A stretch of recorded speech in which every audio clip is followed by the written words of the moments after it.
بسم اللہ الرحمن الرحیم۔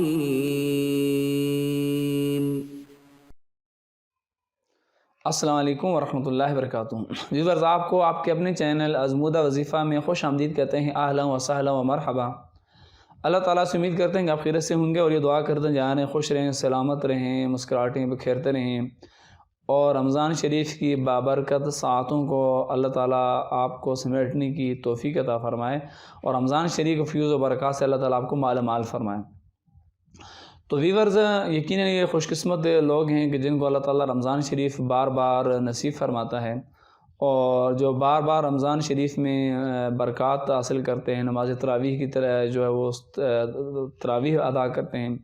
قرآن کریم کی تلاوت کرتے ہیں، اور لوگوں کے کام آتے ہیں، لوگوں کی ہمدردیاں جو ہے وہ ہمدردیاں لوگوں کو دیتے ہیں، اور اپنے پرائے کے کام آتے ہیں، تو یہ اللہ تعالیٰ کا بڑا فضل ہے۔ یہ ہر کسی کے نصیب میں نہیں ہوتا۔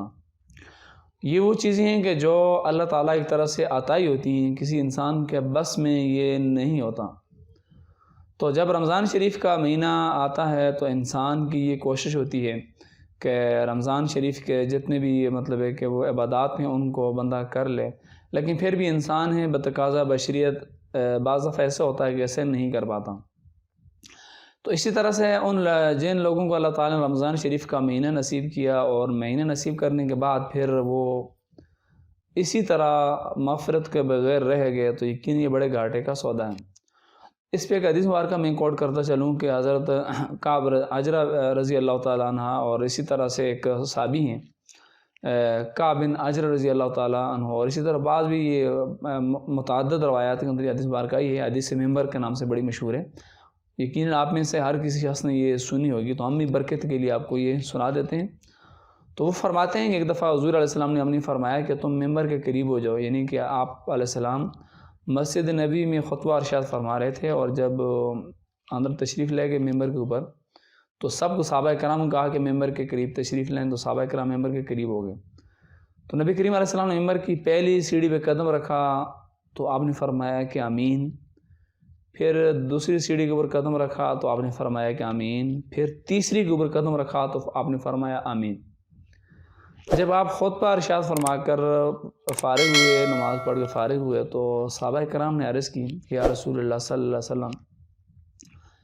آج جس طرح آپ نے پہلی سیڑھی کے اوپر قدم رکھا آمین کہا، دوسری کا سیڑھی کے اوپر قدم رکھا آمین کہا، تیسری کے اوپر آمین کہا، تو آپ نے اس سے پہلے کبھی نہیں کہا، یعنی کہ جب ہم تو ہمیشہ آپ کے پیچھے نمازیں پڑھتے ہیں، لیکن آپ نے اس سے پہلے کبھی ایسا نہیں کیا، آج ایسا کیوں کیا؟ تو اس پر نبی کریم علیہ السلام نے فرمایا کہ جب میں ممبر کی پہلی سیڑھی کے اوپر قدم رکھا میں نے، تو جبرائیل علیہ السلام میرے سامنے آ گئے۔ تو جبرائیل علیہ السلام نے اس شخص کے لیے بد دعا کی، اور یہ کہا کہ ہلاک ہو جائے وہ شخص جو رمضان شریف کا روزہ، رمضان شریف کا مہینہ پاتا ہے اور اس کی مغفرت نہ ہو۔ تو اس کے اوپر میں نے کہا آمین۔ تو آپ اس اندازہ لگائیں کہ جبرائیل علیہ السلام بد دعا دیں اور نبی کریم علیہ السلام آمین کہیں، تو اس دعا کی قبولیت میں پھر کون سا شک پیچھے باقی رہ جاتا ہے؟ تو یہ رمضان شریف کے لیے یہ کیوں کہا؟ اس لیے کہ رمضان شریف میں اللہ تعالیٰ کی رحمتوں کے دروازے کھلے ہوئے ہوتے ہیں، توبہ کے دروازے کھلے ہوئے ہوتے ہیں، رحمت کا عشرہ ہوتا ہے، مغفرت کا عشرہ ہوتا ہے، نجات کا عشرہ ہوتا ہے۔ تو اس سے زیادہ بندے کو پھر کیا چاہیے مغفرت کے لیے؟ پھر اگر اس کے اندر بھی بندہ اپنی مغفرت نہیں کرا سکتا تو پھر اس کے لیے ظاہر ہے کہ ہلاکت ہی ہے۔ تو پھر اسی طرح فرمایا کہ جب دوسری سیڑھی کے اوپر میں نے قدم رکھا تھا، جبرائیل علیہ السلام میرے سامنے آ گئے، تو آپ نے کہا کہ وہ شخص ہلاک ہو جائے کہ جس کے سامنے یعنی میرا ذکر کیا جائے اور وہ درود پاک نہ پڑھے، یعنی جب نبی کریم علیہ السلام کا ذکر کیا جائے تو بندہ صلی اللہ علیہ وسلم نہ کہ درود پاک نہ پڑھے تو وہ ہلاک ہو جائے۔ تو اس کی بھی بڑی فضیلت ہے درود پاک کی۔ درود پاک وہ عمل ہے کہ آپ جس انداز میں کریں، جہاں بھی کریں، جیسے بھی کریں، وہ اللہ تعالیٰ کی بارگاہ میں قبول ہوتا ہے، کیونکہ اس میں اپنے لیے بندہ کچھ مانگتا ہی نہیں، جو مانگتا ہے وہ یہ کہ یا اللہ تو درود بھیج نبی کریم علیہ السلام کے اوپر، تو رحمت بھیج۔ تو یقیناً یہ وہ درود پاک ہے کہ بندہ اس میں یعنی کہ جو عمل رد ہوتے ہیں وہ یہ اس بندہ کہتا ہے کہ میں نے ایسا کیا ہے یا اللہ تو میرے لیے یہ کر دے، فلاں کے لیے یہ کر دے، اس میں یہ وہ چیز ہے نہیں درود پاک میں۔ بندہ کہتا ہے یا اللہ کہ تو بھیج، بندے کا اس میں اپنا کچھ ہے ہی نہیں، یعنی اس کے اندر میں کا لفظ بندہ استعمال ہی نہیں کرتا کہ اللہ میں ایسا کرتا ہوں، نہیں، یا اللہ کہ تو کر،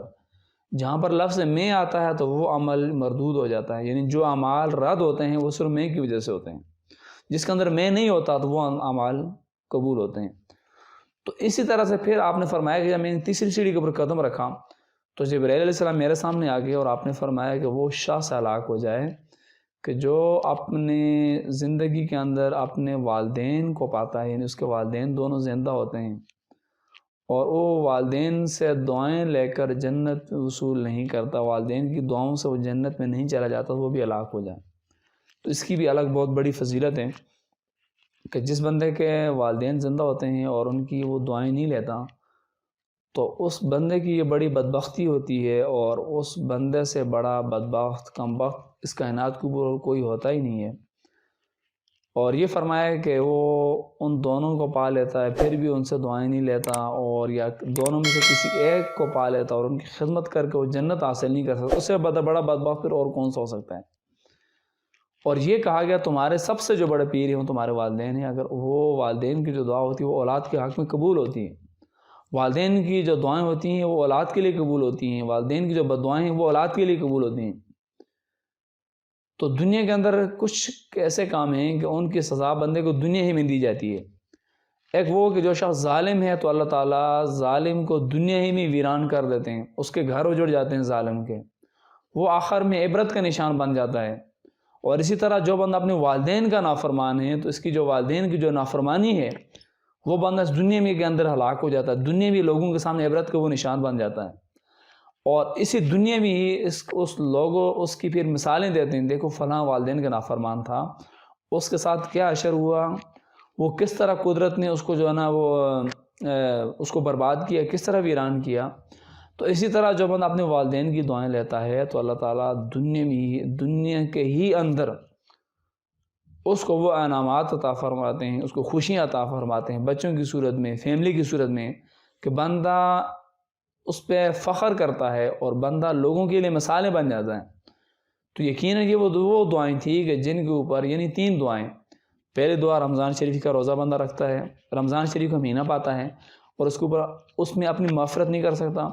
دوسری یہ کہ جب درود نبی کریم علیہ السلام کا ذکر کیا جائے تو وہاں پر درود نہ پڑے صلی اللہ علیہ وسلم نے، کہ تیسرا یہ کہ والدین کو زندگی کے اندر پائے اور وہ دعائیں نہ لے تو وہ بندہ بھی ہلاک ہو جائے۔ یہ وہ 3 بد دعائیں تھیں کہ جو جبرائیل علیہ السلام نے کہی اور نبی کریم علیہ السلام نے ان کے اوپر آمین کہا۔ اور دونوں ہستیوں کو آپ دیکھیں کہ کتنی بڑی اہم دعائیں بد دعائیں تھیں، کتنی بڑی اہم باتیں ہیں یہ، کہ جب بندہ ان تینوں کو اپنی زندگی کے اندر پا لیتا ہے اور پھر بھی اس کی مغفرت نہ ہو، نبی کریم صلی اللہ علیہ وسلم کو درود پاک نہ پڑے، والدین کی خدمت نہ کر سکے، اس سے بڑا بدبخت اس روئے زمین کے اوپر اور کوئی نہیں ہوتا۔ تو اسی طرح سے ویورز اگر ہم یہ چاہتے ہیں کہ ہمارے دنیا بھی اچھی ہو، ہماری آخرت بھی اچھی ہو، تو اللہ تعالیٰ نے ہمیں جو یہ مواقع عطا فرمائے ہیں، رمضان شریف کے مہینے میں ہم سانس لے رہے ہیں، رمضان شریف کو غنیمت جانیں، پھر نبی کریم علیہ السلام کا جہاں پر نام مبارک ہے وہاں پر درود پاک پڑھیں، اور ویسے بھی ہم درود پاک پڑھتے رہیں، جب اٹھتے بیٹھتے تو ہمارے اوپر رحمتیں ہی رحمتیں ہوں گی، برکتیں ہی برکتیں ہوں گی۔ تو اسی طرح سے پھر ہمارے والدین زندہ ہیں تو ان کی ہم خدمت کریں، اگر دنیا فانی سے رخصت ہو گئے ہیں تو ان کے لیے ہم دعا کریں، اور ان کے جو والد کے جو دوست ہیں ان کے ساتھ ہم نے حسن سلوک کریں، والدہ کی جو مطلب رشتہ دار ہیں جو اس کی سولی ان کے ساتھ ہمارا جو حسن سلوک ماؤں جیسا ہونا چاہیے، تو پھر جا کر پھر اللہ تعالیٰ کی جو رحمت ہوگی اس کے ہم مستحق ہوں گے،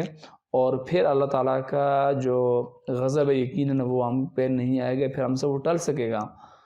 ادروائز جو پھر ہم اسی طرح دنیا کے اندر مشکلات کا شکار بھی ہوتے رہیں گے، اور دنیا میں بھی ہم جو عبرت کا نشان بنیں گے، آخرت میں بھی عبرت کا نشان بنیں گے۔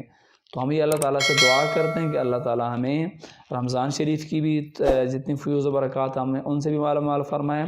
اور درود پاک کی کثرت کرنے کی اللہ تعالیٰ ہمیں توفیق عطا فرمائے، اور اپنے والدین کی اللہ تعالیٰ ہمیں ان کے ساتھ حسن سلوک کے ساتھ پیش آنے کی توفیق عطا فرمائے، اور ان کے ساتھ اللہ تعالیٰ ہمیں نیکیاں کرنے کی توفیق عطا فرمائے تاکہ ہم ان کی جو دعائیں وہ سمیٹ سکیں۔ تو ویورز ہم آپ سے یہ گزارش کرتے ہیں کہ آپ اس چینل کے اوپر نئے ہیں، پہلی دفعہ آپ دیکھ رہے ہیں اس ویڈیو کو، تو اس چینل کو آپ سبسکرائب کر دیجیے اور ساتھ بیل کے بٹن کو پریس کر دیجیے، اور صدقہ جاریہ سمجھ کر آپ ویڈیو کو شیئر کریں، اور جتنے لوگ آپ کے آس پاس ہیں، آپ کے رشتہ دار ہیں، سب کا خیال رکھنا آپ کے اوپر ضروری ہے۔ اللہ تعالیٰ ہم سب کا حامی و ناصر ہو۔ اللہ حافظ۔